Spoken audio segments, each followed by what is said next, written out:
Hola, tengo 59 años y nací en el llano That's de my México. mom, Gabriela. She's from a very small town in Guerrero, Mexico, and we are recording this in the place we find ourselves the most when I visit, the kitchen. Mi mamá vendía pan y yo le ayudaba también. Ya cuando crecí me vi como los She's 13 telling me about años, some of her first memories with 12, food and que being in the también kitchen. ayudaba, que She me would ponía help a her hacer mom make varias bread and cosas, tamales so como that they could vendíamos sell. pan, vendíamos tamales, porque me crié en el rancho y mi niñez era muy bonita. Here in the kitchen with my mom and our family's favorite spot, we reminisce about her childhood in Guerrero. This kitchen has seen 4 generations of us laughing, crying, and sharing meals, making it a living snapshot of our family's story. Everything since as far back as I can remember always started and ended here. Whenever friends or family dropped by, my mom would instantly whip up something tasty, and the catch-up session would kick off around a warm meal. This is where she taught me how to cook simple meals before I moved out because she didn't want me to eat fast food all the time. Some of the most important conversations I have ever had were in this kitchen, and now some of my fondest memories are here. As a kid, I remember those moments when she was in the kitchen cooking our dinners. Those sounds, smells, the taste of her food, and the feeling that it gave me. It was a feeling of being safe and cozy, especially on Friday nights. Friday nights involved a special weekly tradition, a trip to the local Blockbuster video store. It would have a great selection, right? My brother and I would Right. usually Over run to the wrestling 10,000 section and videos, pick out a 3D pay-per-view event that had just come out on VHS. My dad would find a classic from Mexican cinema. It varied each week, but often it was a movie featuring La India Maria, a character made famous by the talented Maria Elena Velasco.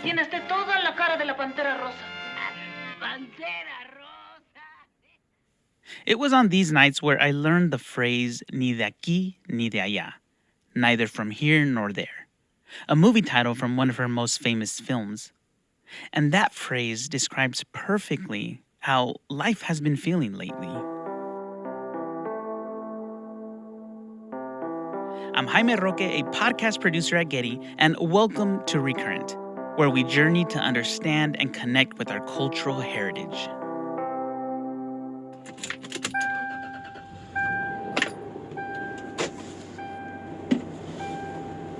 Where do I start?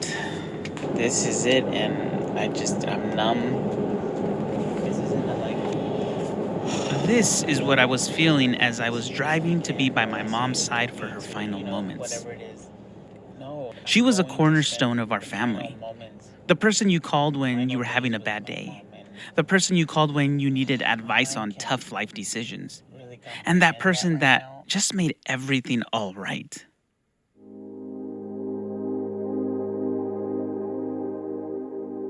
My beautiful mom passed away in May of 2023, about a month after I started working at Getty. And since then, life hasn't looked the same. This new reality I am living in without her has changed the way I look at life. Small moments with my family are now big moments that I want to preserve. Past memories are now my most treasured memories. And I am always looking for ways to stay connected to her and the traditions she left me with.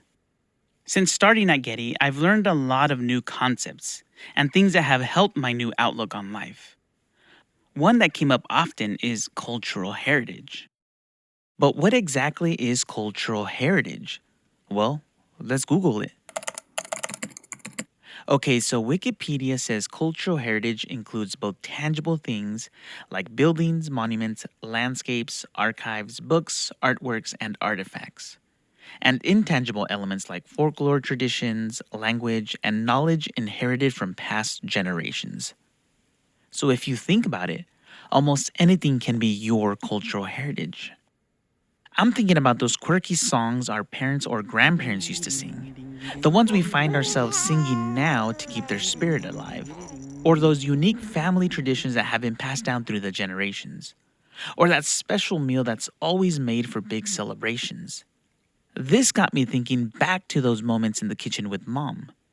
Are her tortillas considered cultural heritage? No, but the only thing I remember about Doña is that every time she would make tortillas de harinas when Jimmy would come. That's the only time, because let's make them. Because I was the only one that ate them. This is a typical conversation in my family when we are trying to figure something out. We all have something to say. It's my two brothers, Jonathan and Junior, my Aunt Letty, who is my mom's younger sister, and my niece Amanda, the oldest of the grandchildren. And we are gathered in the most used and most important room in my parents' house. We're making tortillas and we're adding the warm water.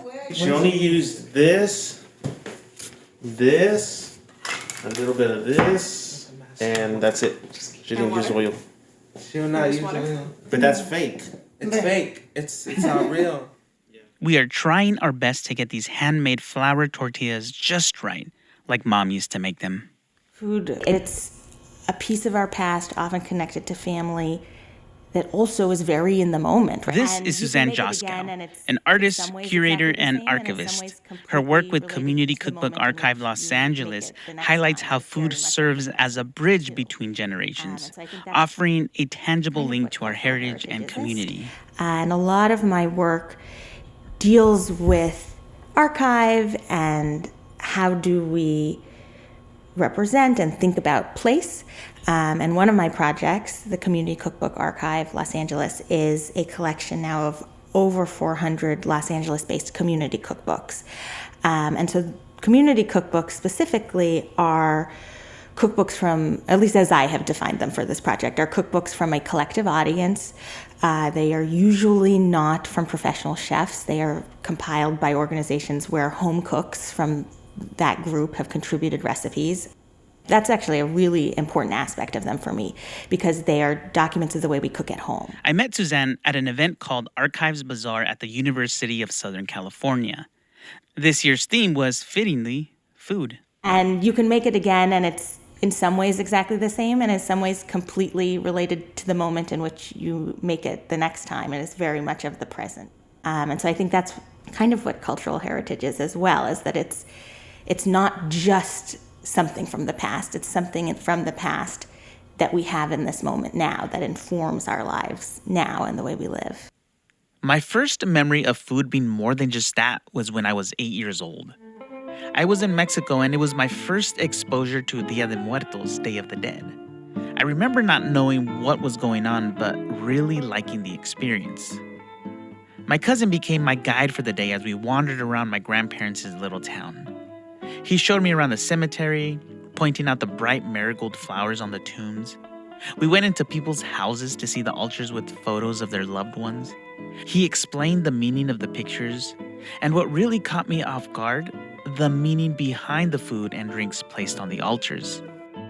That was the moment I first understood that my family's traditional foods can be a powerful way to stay connected to our ancestors. That the traditions I grew up hearing about were a part of something way bigger. This huge concept I now know as cultural heritage. That's what cultural heritage ultimately is, right? It's a gift from the past. And I think Here's Suzanne again. It's a conversation with the past.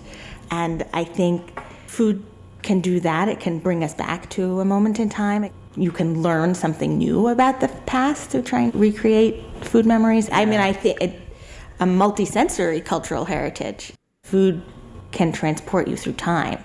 In addition to her ever-growing and multicultural archive of cookbooks, Suzanne thinks a lot about how cooking has become even more central to family life. Now, I think the kitchen in the home, you can see it just even in how the kitchen has become so central in design of the home now. Back at work, one of the first people I met with to learn more about this topic was Mallory Frenier, the Special Collections and Archives Librarian at Cal State Northridge. She also curated the Eating the Archives exhibition there, about how food is related to cultural practice and community memory, and where we can see these links in Cal State Northridge's archives.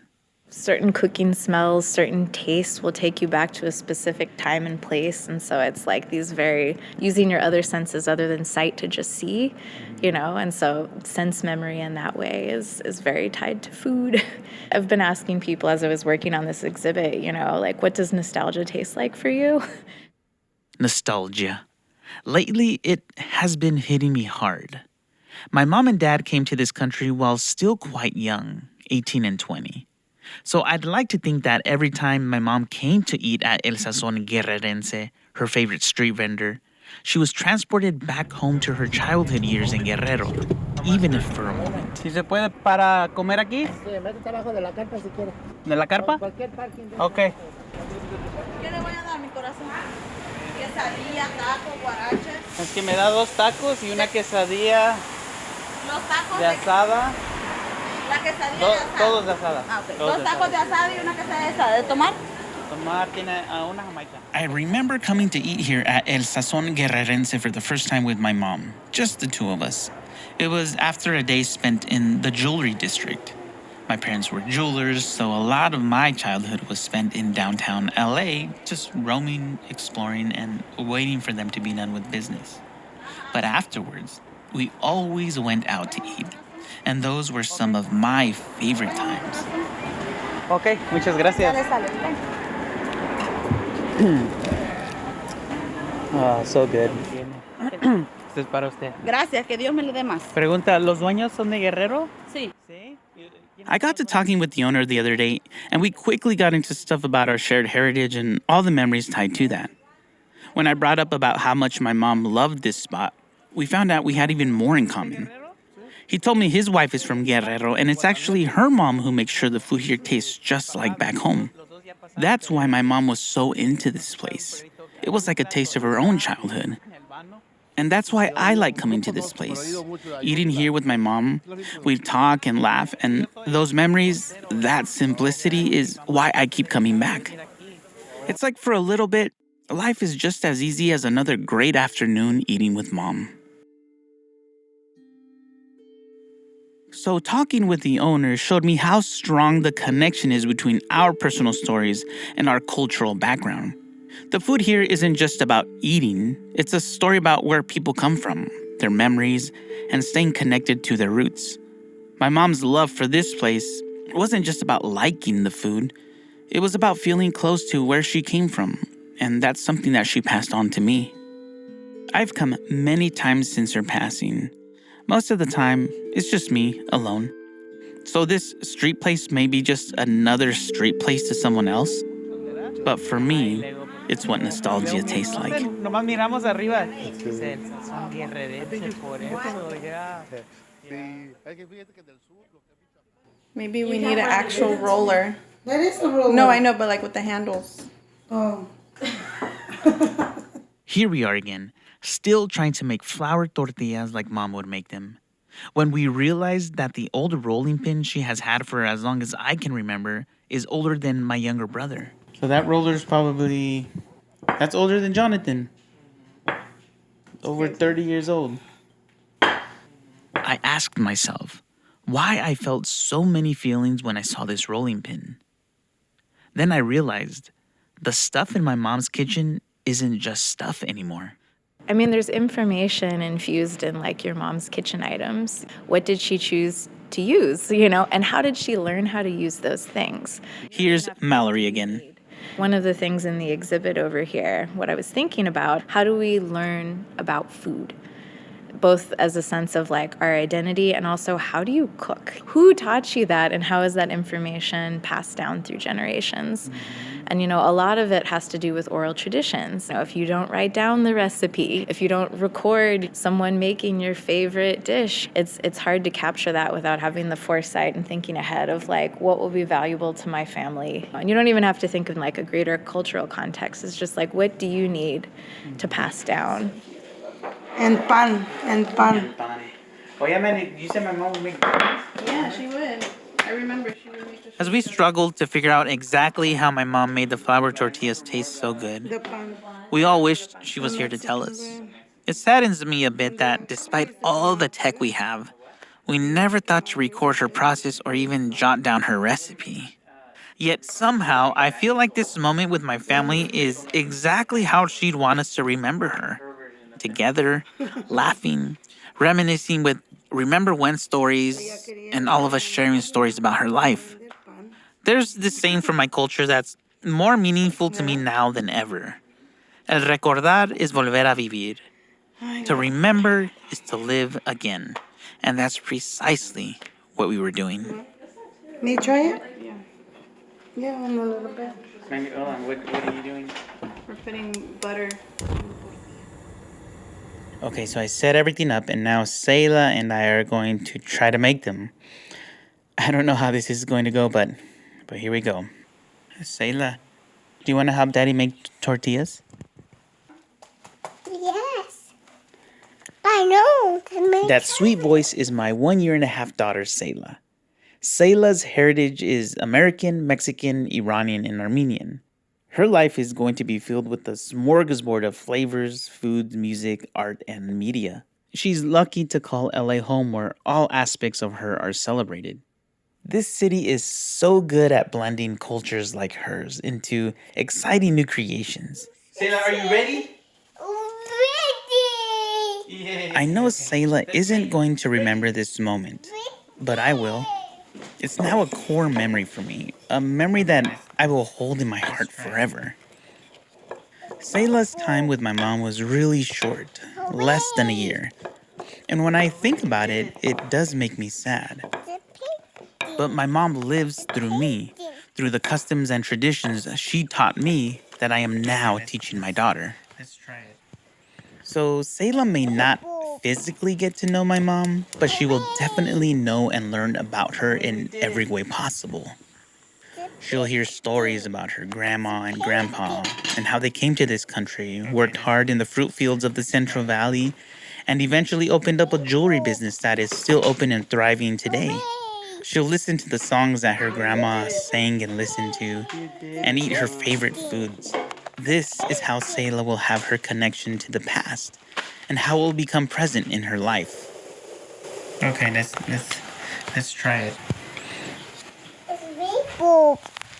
Hooray! Hooray, we did it! In a way, this is the perfect way to end. Me and Sayla in the kitchen, bonding and talking, just how Mom and I would do. Everything always started and ended in the kitchen. And it's fitting that this new beginning is in my kitchen. Exploring our cultural heritage is all about being curious, wondering where we come from and what kind of legacy we're a part of. Sometimes something as simple as a family recipe can open up doors to this wider picture of our culture.